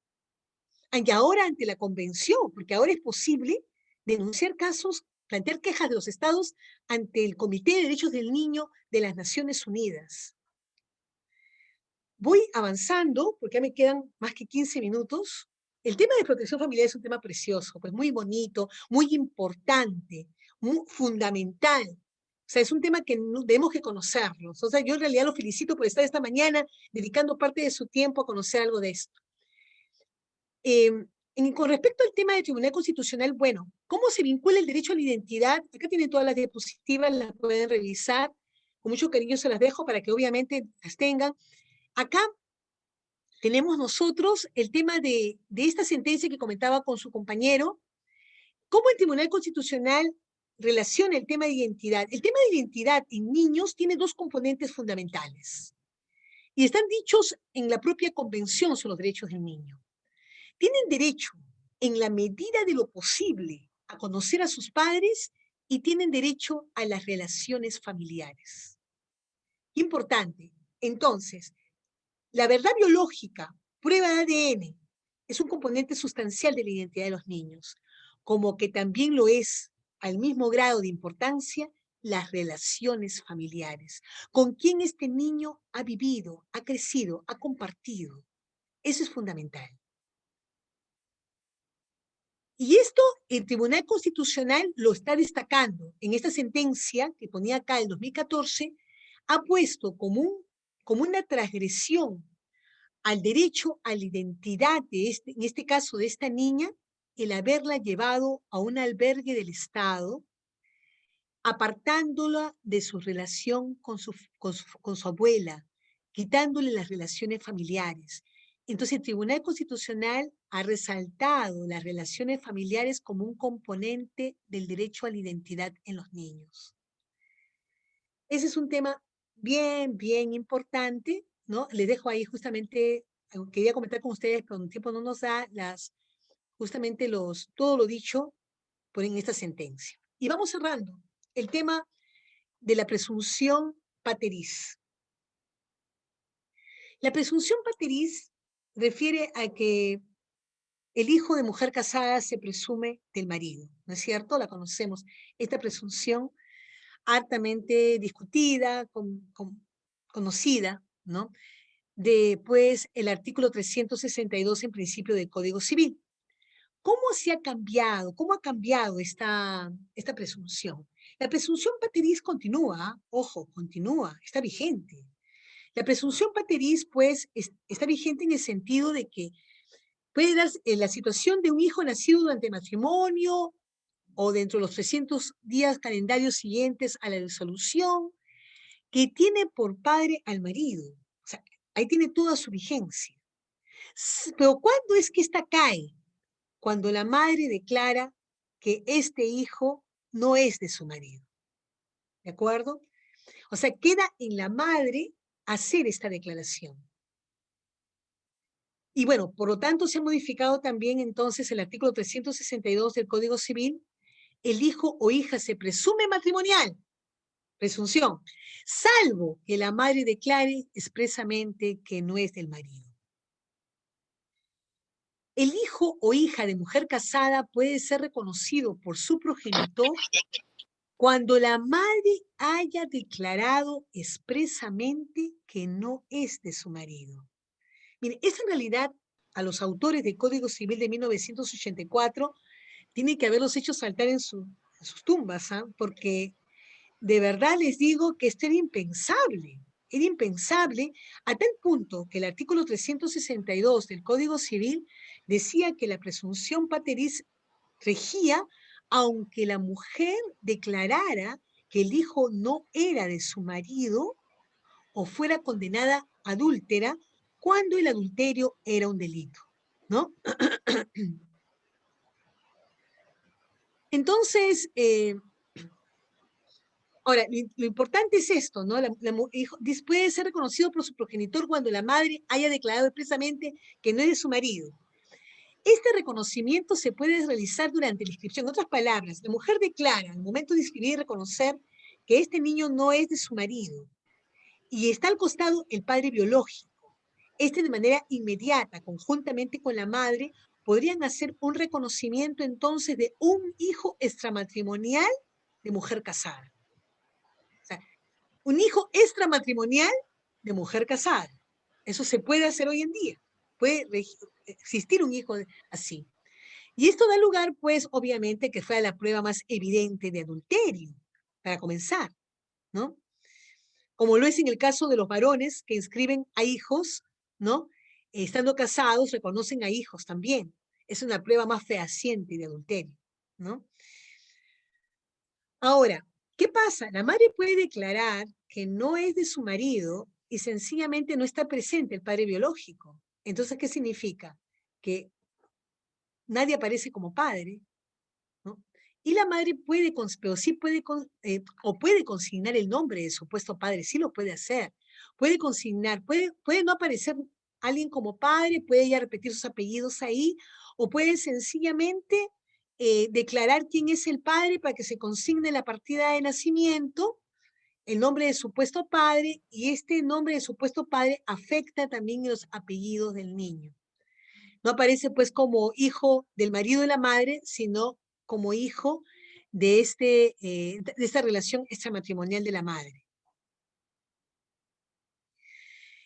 Ahora, y dice, por eso lo dice, ¿no? Y el progenitor, dice, se puede realizar durante la inscripción de nacimiento cuando la madre y el progenitor acudan al registro civil o con posterioridad a la inscripción realizada solo por la madre, cuando éste haya declarado quién es el progenitor. O sea, en otras palabras, lo puede hacer después. Él podría después reconocerlo. Pero yo me pregunto, y es una cuestión que para mí queda un vacío en el decreto legislativo 1377, es con respecto a lo que aquí, en lo que aquí podría tener lugar a la luz de la aplicación conjunta de lo que conocemos en lo que es esta ley de reconocimiento voluntario, la 28720. O sea, en otras palabras, la madre está haciendo un reconocimiento de su hijo, está consignando información del supuesto padre, y ahora, y el padre no está presente. ¿Qué correspondería ahí? Pues ahí lo que correspondería, creo yo, es que el padre biológico, el supuesto padre biológico, fuera notificado, como nos dice la 28720, y que tenga expedita la posibilidad de solicitar una exclusión de nombre, ¿no? Porque hay una cosa que tenemos que tener en claro, y eso lo sabemos por la 28720 y por lo que decía anteriormente también la 392. El hecho de que la mujer casada consigne información de supuesto padre en la partida de nacimiento no genera filiación, ¿no es cierto? No genera filiación. Solamente se logra consignar el nombre de supuesto padre de alguna manera afectando en el nombre al hijo, pero nada más, ¿no? Si es que se quiere generar filiación, tendría que iniciarse un proceso de declaración judicial de paternidad, ¿no? a este supuesto padre de hijo de mujer casada, ¿no? Bueno, yo en realidad me quedan unas diapositivas más, pero yo creo que podemos dar un espacio para dialogar. Yo me quedo con ustedes si es necesario minutos después de las 11:30 para conversar. A su disposición. Bien, los que quieran hacer consultas a través del audio pueden levantar la mano y en orden se les va a habilitar el audio, por favor. El doctor que está registrado como IPDC 92 podría habilitar su audio y hacer la consulta. Buenos días, ¿se me escucha? Sí, Así ¿qué es. tal? Buenos días. ¿Qué tal? Buenos días, doctora. Primero que nada, felicitarla por la excelente exposición que ha realizado. Y bueno, quisiera hacerle una consulta sobre el siguiente caso. ¿Qué pasaría si a una niña de 5 años que ha sido violentada por un tío, ¿no? Ha sido violentada mediante, bueno, sexo oral, ¿ya? Esta niña está llevando terapias psicológicas, han hecho la denuncia al agresor, ¿no? Pero la niña ahorita está teniendo un rechazo a toda figura masculina que se le acerca. ¿Por qué? Porque el tío, a pesar de tener una orden de alejamiento, sigue viviendo en el segundo piso de su casa. Entonces, lo que yo quisiera saber si esta situación se puede considerar como desprotección familiar. Sí, claro que sí. Se puede considerar como desprotección familiar. ¿Y qué es lo que Porque se podría hacer en la este tabla de caso? valoración de riesgo, en la tabla de evaluación de riesgo aparece justamente como un supuesto para desprotección familiar en violencia sexual que el agresor viva con la niña. Si bien es cierto, de repente no comparten, o sea, me dicen en el segundo piso que pues están en la misma casa de la niña, ¿no es cierto? Sí, es una casa multifamiliar. La familia, los padres y la niña viven en el primer piso y en el segundo piso vive el agresor, ¿no? Y Claro. como la niña constantemente, por vivir en la misma casa, ve al agresor, a pesar de que está llevando terapias psicológicas, no está superando la situación que le ha pasado, ¿no? ¿Y qué pasó con este señor? No le iniciaron ningún proceso judicial, no se pudo probar el Sí, tema de lo sexo oral. denunciaron, hasta donde yo sé lo han denunciado, pero a pesar de que incluso hay una orden de alejamiento, el señor sigue viviendo en el segundo piso. Ya, ahí es un supuesto perfecto para desprotección familiar. Esa niña tiene que salir de ahí, tiene que salir de esa casa, porque se denota que los padres o sus familiares directos no le están brindando la atención y cuidado que necesita y más bien le están poniendo en riesgo de otra violencia sexual. Doctora, hay una consulta. ¿Y qué pasaría si la familia alega de que no se pueden retirar de esa casa porque no tienen medios económicos como para pagarse un alquiler y por eso se ven obligados a seguir viviendo en el mismo lugar donde vive el agresor?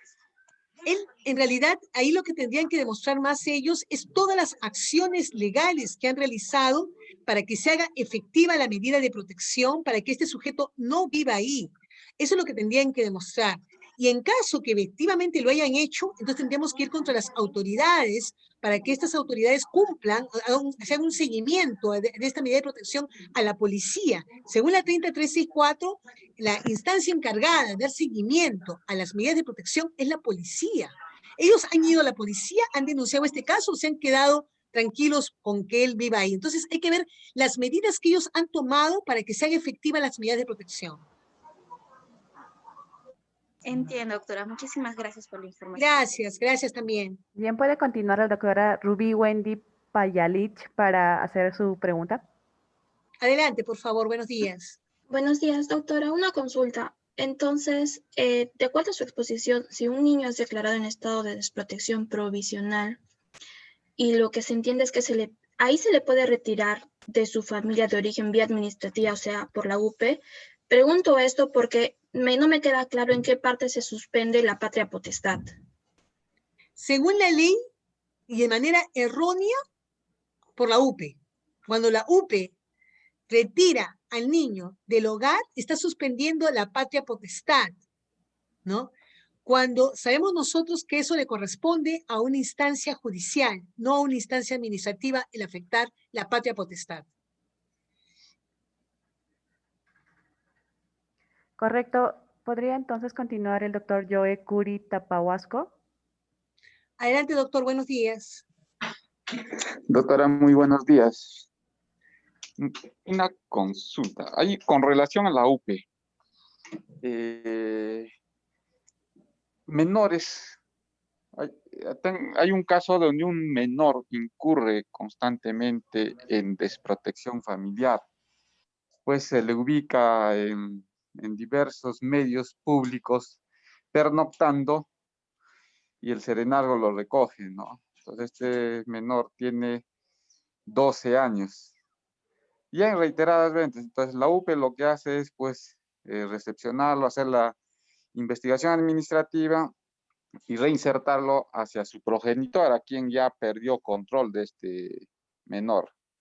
Entonces sucede lo mismo reiteradamente, al punto que ahora ya comete infracciones contra el patrimonio, ya está hurtando, ya tiene 13 años. Entonces, mi criterio es que la UPE, en todo caso, conforme reiterada conducta del adolescente de haber sido ubicado en desprotección en reiteradas veces y ahora ya comete infracción, en su oportunidad debió a buscar algún albergue o qué otra conducta debió dictar la UPE. Muchas gracias. Gracias. Un poquito compleja la pregunta porque son los casos más complejos que tenemos, ¿no? Que suelen ser de repente estos niños en situación de calle, muchas veces, que a veces hasta terminan consumiendo y comienzan a involucrarse en conductas antisociales, y que es muy difícil también mantenerlos en una institución del Estado. Bueno, ahí justamente es obligación del Estado, es obligación de la UPE, en realidad del Estado desde que asumió estos casos de manera temporal, el tener que brindar distintas estrategias de atención según cada perfil. Cada caso requiere una atención diversa. No podemos nosotros homogeneizar todos los casos porque cada caso es distinto y hay que dar una atención especializada, y si es necesario activar distintos programas para apoyar en los casos, hay que hacerlo.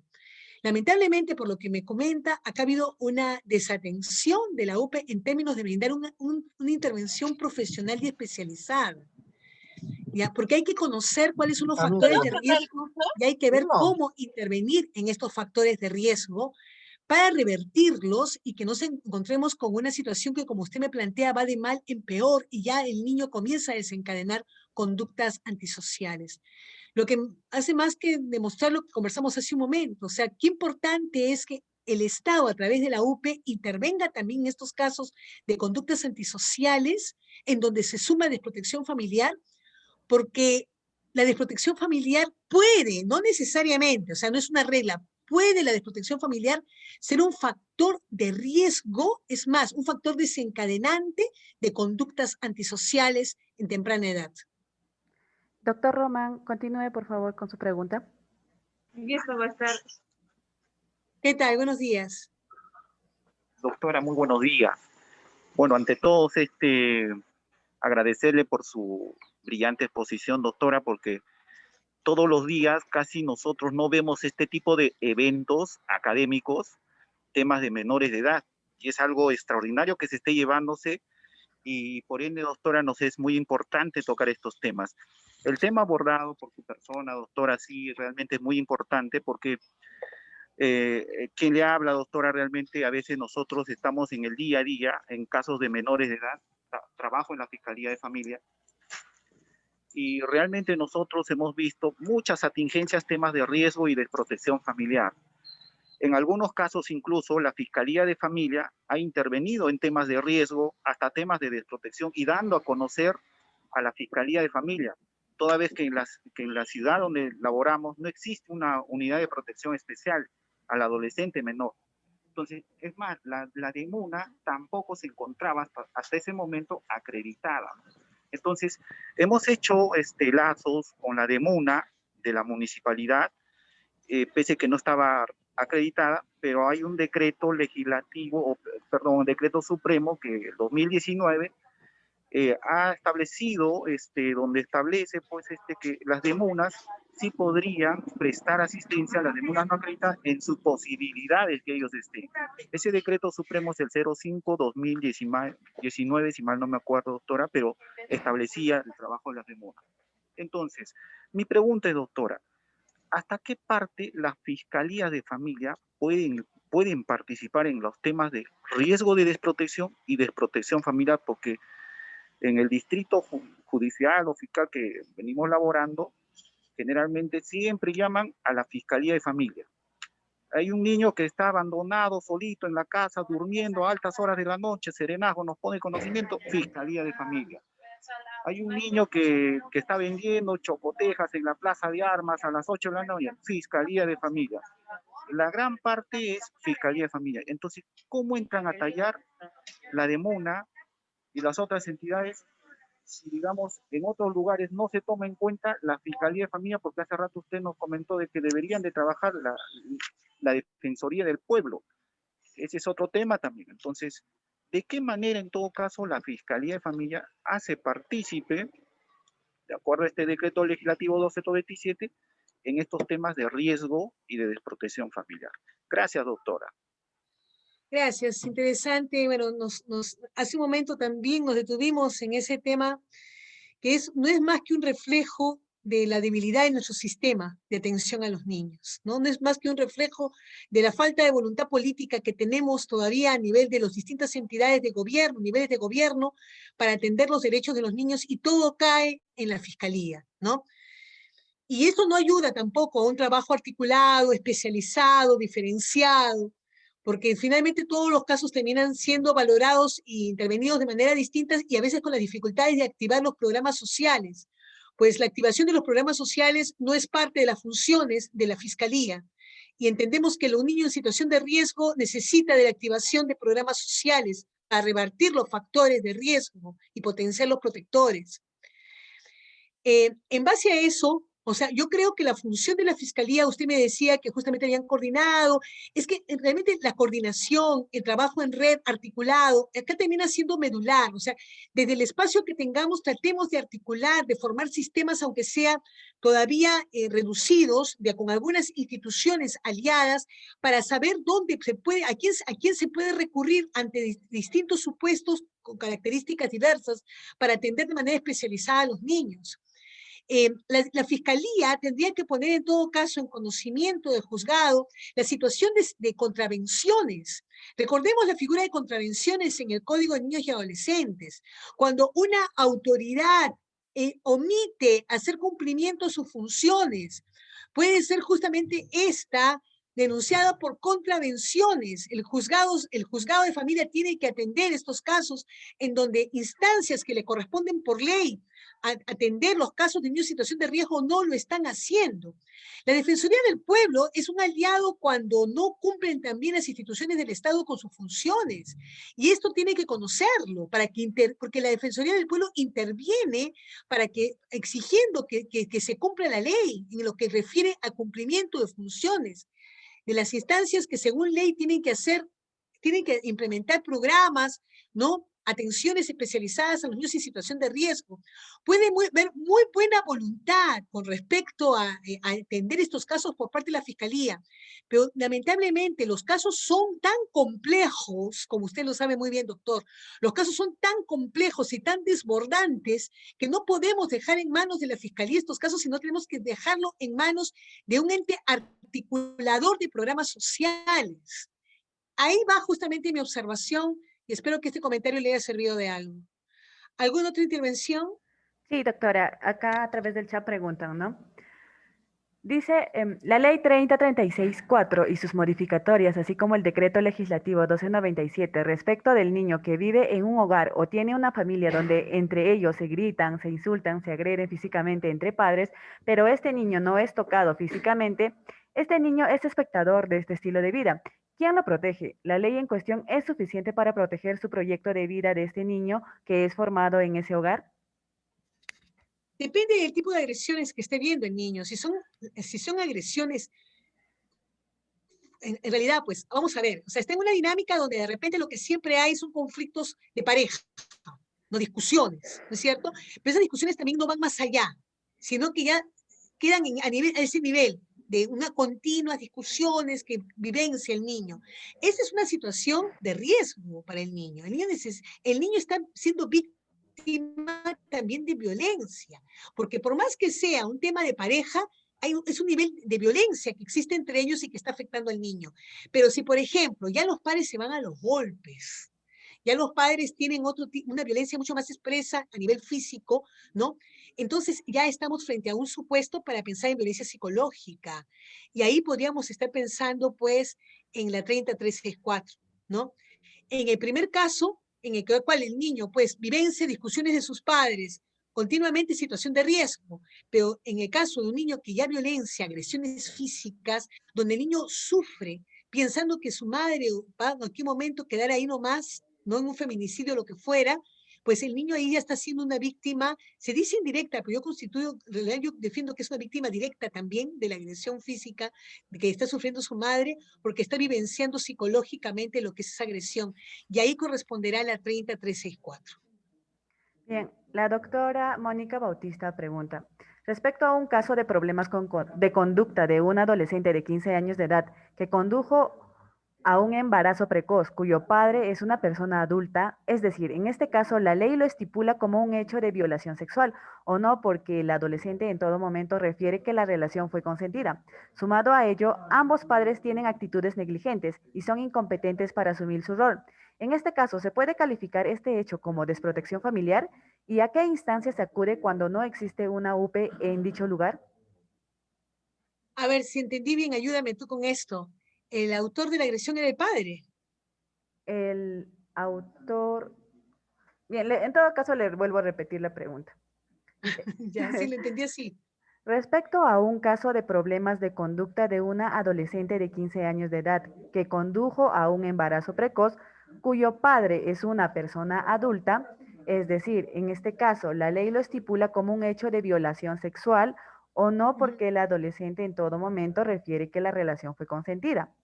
Sumado a ello, ambos padres tienen actitudes negligentes y son incompetentes para asumir su rol. En este caso, ¿se puede calificar este hecho como desprotección familiar? ¿Y a qué instancia se acude cuando no existe una UP en dicho lugar? Interesante. A ver, vamos a ver. Tendríamos primero que partir de un supuesto. Él está hablando de adulto, pero ¿de qué edad es el adulto y qué edad tiene el adolescente? El tema de la diferencia de edades es un tema importante, ¿no?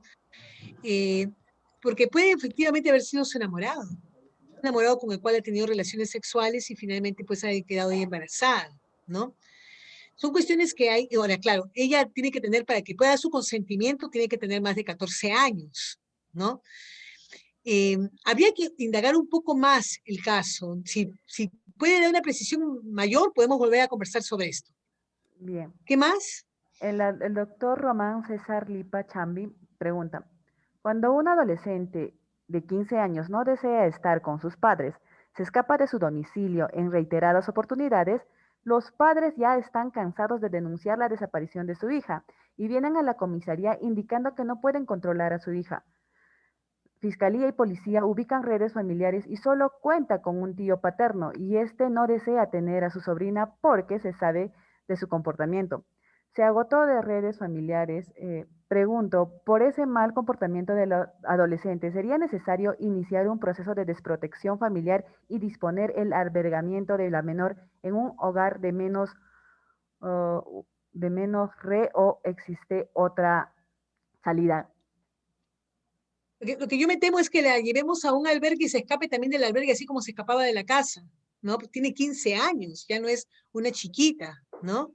Estamos frente a una situación, pues, que amerita otro tipo de intervención, creo yo. Claro, en todo caso, dado que ella, su hogar no constituye un espacio protector en el sentido que se para escapando y no cuenta con otro familiar, sí, pues yo ameritaría el hecho de que tenga que intervenir tenga que llevársele a un CAR, ¿no? A un centro de atención residencial, pero no bastaría con llevarla a un CAR, esa adolescente necesita de un trabajo especializado, diferenciado, para ayudarla, porque de lo contrario se va a escapar también. O sea, tiene que hacer una acción estratégica, muy bien pensada, con profesionales que puedan justamente opinar distintas especialidades, a ver qué hacemos con el caso, ¿no? Bien, si alguien más tiene otra consulta, podría levantar la mano o en todo caso activar su audio y hacer la pregunta.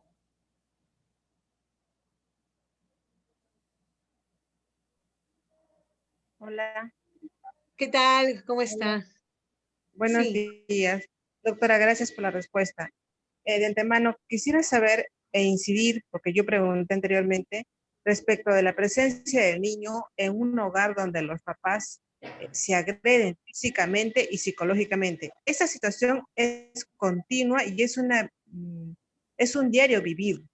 Entonces, el niño no es tocado de ninguna forma, pero él sí está apreciando esos maltratos que se viven y que refleja en él un estado, un modelo de aprendizaje y esto, cómo se ve afectado en su proyecto de vida del niño. Y si este niño tiene proyecto de vida, es considerado así por medio de la ley. Así es, como le dije, ¿no? Si hay agresión física y psicológica, es la ley 30.364. Pero la Esa es ley, la esta ley. ley de 364 no toma en cuenta este modelo de vida del niño. A eso me refiero. Si está Claro, sí. amparando al niño en toda su esplenitud, o es que hay un vacío respecto de este Sí, modo de vida del tiene niño. toda la razón, doctora. Sería aplicable conjuntamente la 1297.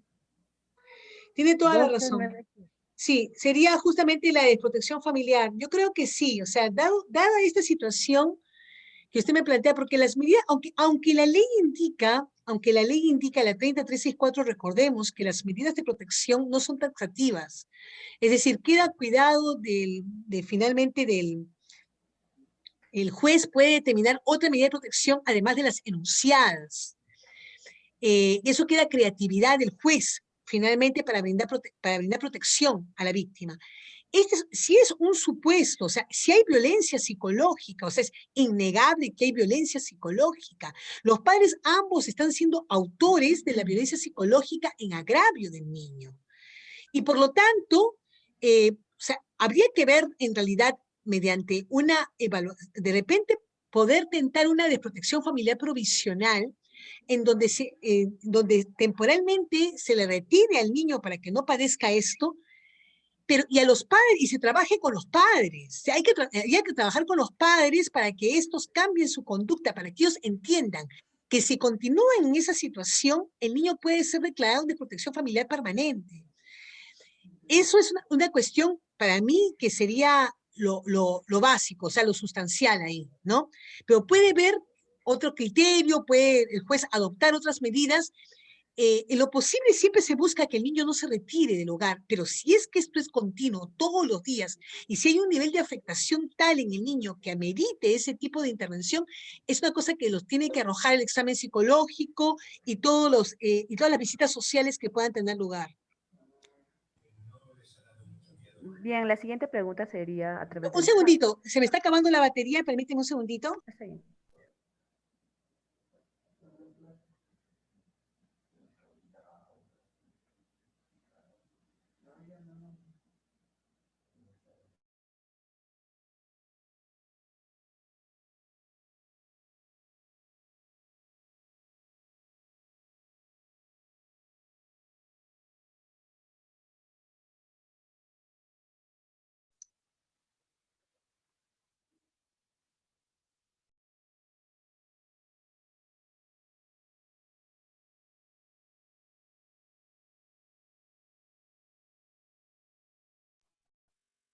Ok, ya regresé.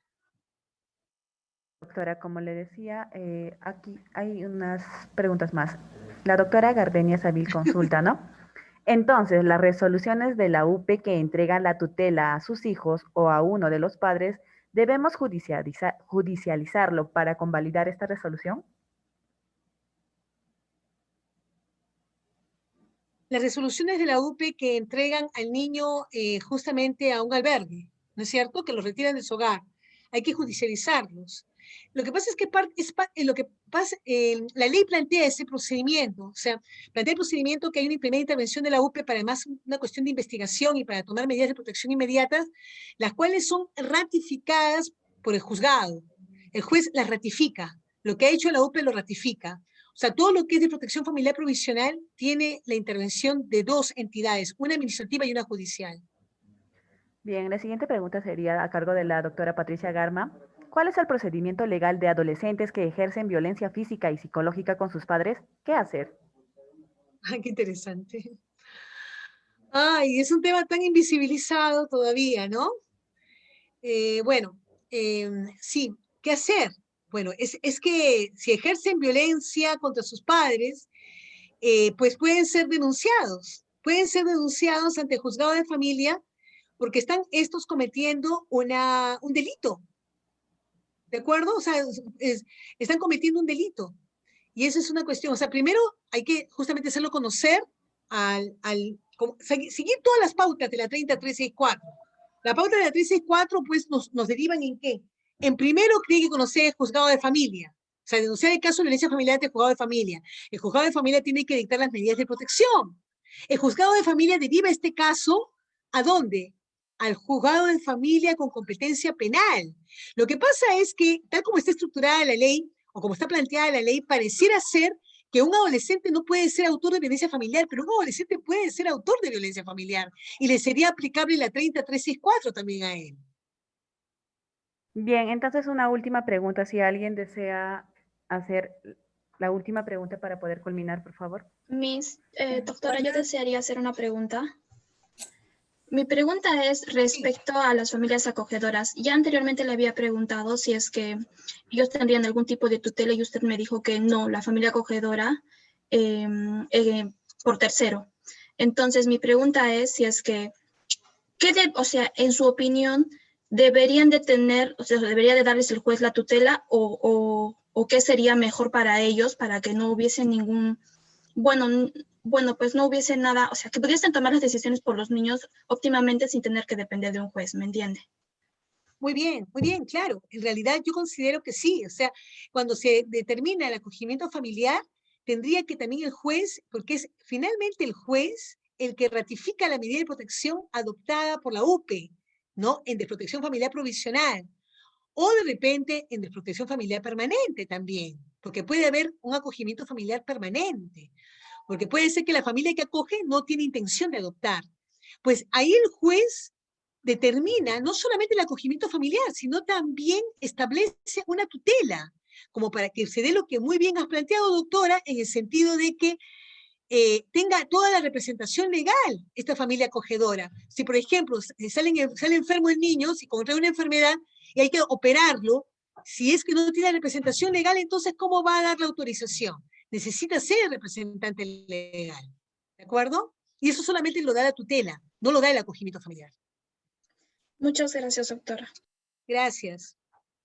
Bueno, yo creo que me quedo aquí. En realidad, yo tenía que haber estado solamente con ustedes hasta las 11:30, pero he visto tanto interés y tanto compromiso que me quedé más tiempo con ustedes a su disposición para otro espacio y cuídense mucho, que les vaya bien. Muchas gracias, doctora, por el tiempo brindado para todos nosotros. También agradecer a todos los doctores que han participado. Decirles solamente que tengan buen día. Muchas gracias. Buen día. Hasta luego. Cuídense mucho. Gracias, doctorita. Excelente. Hasta luego. Cuídense. Gracias, doctora. Muchas gracias. Gracias. Buena exposición. Gracias, hasta luego. Cuídense mucho. Hasta luego. Muchísimas gracias, doctora. Ha sido muy enriquecedor su conocimientos impartidos. Gracias. Cuídense mucho. Un abrazo a la distancia, doctora, con cada uno de ustedes, porque sé que son de distintas partes del Perú. Felicitarlos por su compromiso con los niños, que siga creciendo ese compromiso. Muchas gracias, doctora. Hasta luego.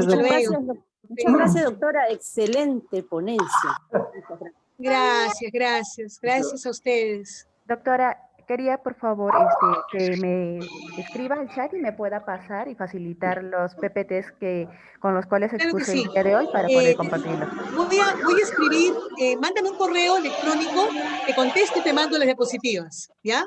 Está bien, doctora. Gracias, nos vemos hasta luego con todos. Cuídense bien. Hasta luego, doctora, muchas gracias. Buen fin de semana, hasta luego.